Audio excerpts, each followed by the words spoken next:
Chinese temple but ഭാവി അറിഞ്ഞാലോ എങ്ങനെയെന്നല്ലേ. മലേഷ്യയിലേക്കുള്ള ticket എടുത്തപ്പോൾ തന്നെ തിയാഹൗ ടെമ്പിൾ എന്ന് പറയുന്ന ചൈനീസ് ടെമ്പിൾ നമ്മൾ നോക്കി വെച്ചിട്ടുണ്ടായിരുന്നു. എന്തോ ഭാഗ്യത്തിന് നമ്മളുടെ പാക്കേജിൽ അത് ഉണ്ടായിരുന്നു. അപ്പോൾ ഈ സംഭവം എന്ന് പറഞ്ഞാൽ അടിപൊളിയാണ് കേട്ടോ, നല്ല ഭംഗിയാണ് കാണാൻ, ഫോട്ടോ എടുക്കാൻ കിടു സ്ഥലം. അതിൻ്റെ മെയിൻ സംഭവം എന്ന് പറഞ്ഞു കഴിഞ്ഞാൽ അതിൻ്റെ അലങ്കാരം, അതിൻ്റെ കൺസ്ട്രക്ഷൻ തന്നെയാണ്. പിന്നെ നമ്മളുടെ ഇവിടുത്തെ ഈ പരമ്പരാഗത അമ്പലങ്ങൾക്ക് നിന്ന് കുറേ വ്യത്യസ്തമാണ് അവിടുത്തെ.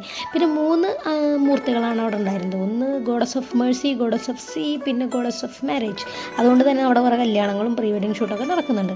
അതും നമ്മൾ കണ്ടു. പ്രീ വെഡിങ് ഷൂട്ടൊക്കെ ഇവരുടെയാണ് ഈ കല്യാണത്തിൻ്റെ പ്രീ വെഡിങ് ഷൂട്ടാണ് അവിടെ നടക്കുന്നുണ്ടായിരുന്നത്.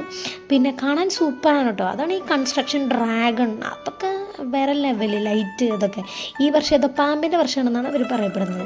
പിന്നെ അവിടെ അതിൻ്റെ ഉള്ളിൽ കയറിയപ്പോഴാണ് നമ്മൾ അറിയുന്നത് ഇത് ഫോട്ടോ എടുക്കാൻ മാത്രമല്ല, ഇതെന്തോ ഫോർച്യൂണൊക്കെ ഇവിടെ അറിയാമെന്ന്. അത് 3 ദൈവത്തിന് മുന്നിൽ വെച്ചിട്ടുണ്ട് കേട്ടോ. ആദ്യം ഞാൻ വെറുതെ എടുത്ത് അതിനൊരു കോലെടുക്കുക ചെയ്തത്. പിന്നെ ഇത് ഈ ഇപ്പുറത്ത് നിൽക്കണ ഈ ചേട്ടനാണ് എന്നോട് പറഞ്ഞത് വെറുതെ കോലിട്ട് എടുക്കുകയല്ല ചെയ്യേണ്ടത്, അതിങ്ങനെ പൊക്കി ഇങ്ങനെ ഇടണം. അപ്പോൾ അവിടെ എന്തോ അതിൻ്റെ അടിയിൽ എന്തൊരു സാധനം ഉണ്ട്, അതുമ്പോൾ തട്ടിയിട്ട് ഏതെങ്കിലും ഒരു കോലിങ്ങനെ പൊന്തി നിൽക്കുക. അതിലെഴുതിയ നമ്പറിൽ നിന്ന് കണ്ടുപിടിച്ച് അതിൻ്റെ ഉള്ളിലൊക്കെ ഒരു നമ്പർ ഒക്കെ ഉണ്ടാകും. അതിൻ്റെ ഉള്ളിലൊക്കെ ഓരോ നമ്പറിൽ ഓരോ സംഭവങ്ങൾ എഴുതിയിട്ടുണ്ട്. ആ നമ്പറിൽ നിന്ന് നമ്മൾ നമ്മുടെ കൊല്ലത്തെ നമ്പറിൽ സെലക്ട് ചെയ്ത് അതിലത്തെ ഇതാണ് എൻ്റെ ഭാവി, എൻ്റെ പൊന്നു. അപ്പോൾ ഓക്കെ ഗൈസ്, ബൈ.